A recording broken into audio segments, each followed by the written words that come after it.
This is the account of Noah and his family. Noah was a righteous man, blameless among the people of his time, and he walked faithfully with God. Now the earth was corrupt in God's sight and was full of violence. God saw how corrupt the earth had become, for all the people on earth had corrupted their ways. So God said to Noah, I am going to put an end to all people, for the earth is filled with violence because of them. I am surely going to destroy both them and the earth. So make yourself an ark of cypress wood, make rooms in it, and coat it with pitch inside and out. This is how you are to build it. The ark is to be 300 cubits long, 50 cubits wide, and 30 cubits high. Make a roof for it, leaving below the roof an opening 1 cubit high all around. Put a door in the side of the ark and make lower, middle, and upper decks. I am going to bring flood waters on the earth to destroy all life under the heavens, every creature that has the breath of life in it. Everything on earth will perish. You are to bring into the ark 2 of all living creatures, male and female, to keep them alive with you.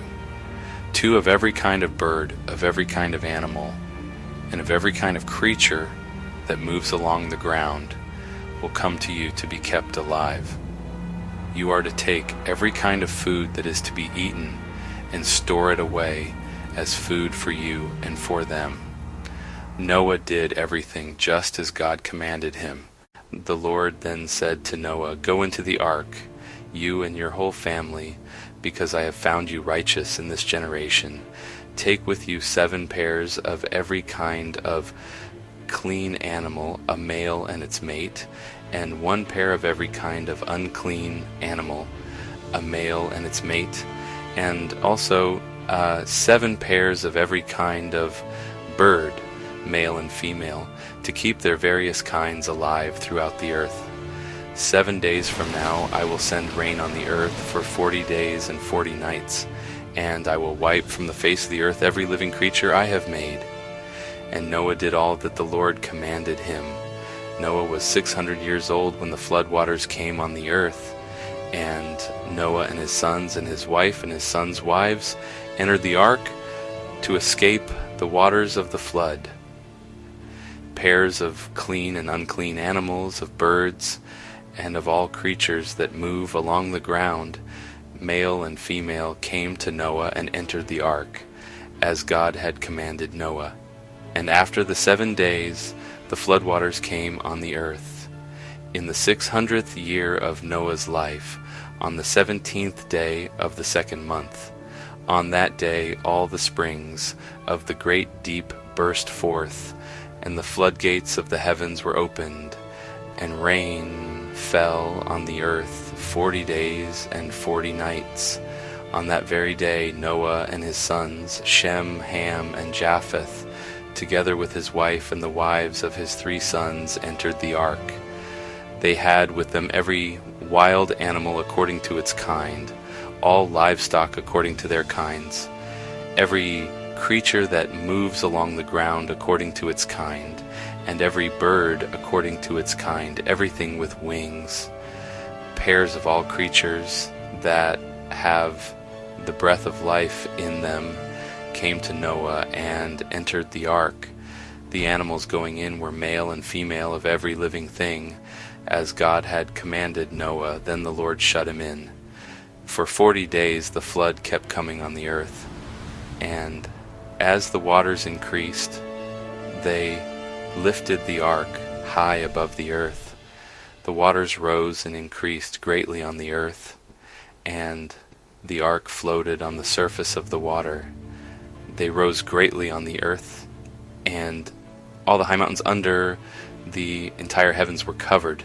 The waters rose and covered the mountains to a depth of more than 15 cubits. Every living thing that moved on land perished: birds, livestock, wild animals, all the creatures that swarm over the earth, and all mankind. Everything on dry land that had the breath of life in its nostrils died. Every living thing on the face of the earth was wiped out, people and animals and the creatures that move along the ground, and the birds were wiped from the earth. Only Noah was left, and those with him in the ark. The waters flooded the earth for 150 days.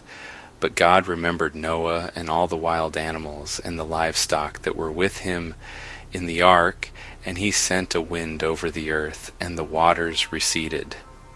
Now the springs of the deep and the floodgates of the heavens had been closed, and the rain had stopped falling from the sky. The water receded steadily from the earth. At the end of the 150 days the water had gone down, and on the 17th day of the 7th month the ark came to rest on the mountains of Ararat. The waters continued to recede until the 10th month, and on the first day of the 10th month the tops of the mountains became visible. After 40 days, Noah opened a window he had made in the ark and sent out a raven, and it kept flying back and forth until the water had dried up from the earth. Then he sent out a dove to see if the water had receded from the surface of the ground.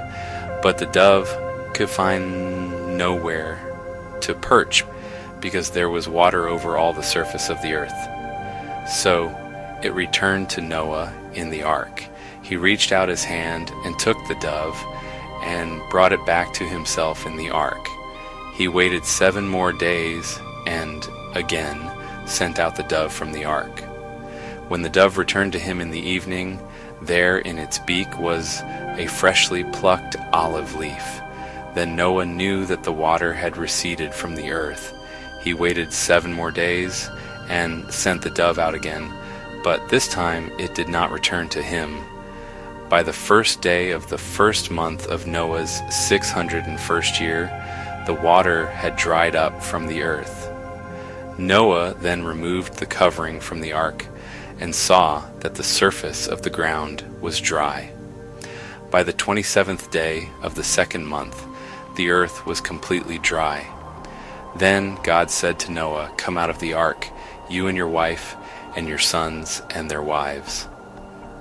Bring out every kind of living creature that is with you, the birds, the animals, and all the creatures that move along the ground, so they can multiply on the earth and be fruitful and increase in number on it." So Noah came out together with his sons and his wife and his sons' wives, all the animals and all the creatures that move along the ground, and all the birds, everything that moves on land, came out of the ark, one kind after another. Then Noah built an altar to the Lord. The Lord smelled the pleasing aroma and said in his heart, "Never again will I curse the ground because of humans, even though every inclination of the human heart is evil from childhood. And never again will I destroy all living creatures, as I have done. As long as the earth endures, seed time and harvest, cold and heat, summer and winter, day and night will never cease." Then God blessed Noah and his sons, saying to them, "Be fruitful and increase in number and fill the earth. The fear and dread of you will fall on all the beasts of the earth, and on all the birds in the sky, on every creature that moves along the ground, and on all the fish in the sea. They are given into your hands. Everything that lives and moves about will be food for you. Just as I gave you the green plants, I now give you everything